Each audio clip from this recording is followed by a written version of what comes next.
La prise en charge éducative des enfants handicapés n'a jamais été chose aisée. Les enfants handicapés, lorsqu'ils viennent à l'école, ils n'ont aucun matériel didactique parce que ce matériel coûte énormément cher.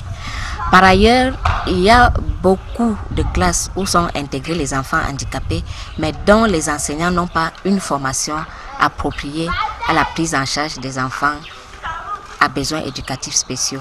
Conséquence, plus de 75% de cette catégorie ont tout au plus le certificat d'études primaires et moins de 3% ont obtenu un diplôme de l'enseignement supérieur. Malheureusement, que ce soit à la maison ou à l'école, les difficultés perdurent.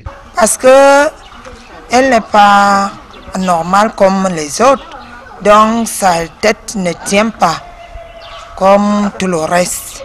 Préparer un programme spécialisé pour les enfants, étant donné qu'ils n'ont pas les mêmes aptitudes, les mêmes habiletés, les mêmes styles d'intérêt, il est souvent difficile de pouvoir rencontrer leurs besoins effectivement.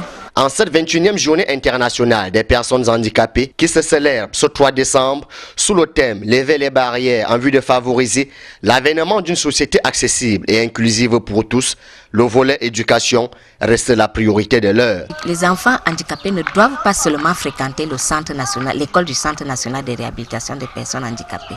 Les enfants handicapés doivent être intégrés dans tous les systèmes scolaires sur le territoire national. C'est à cela qu'il faut réfléchir à une politique générale d'inclusion au niveau national.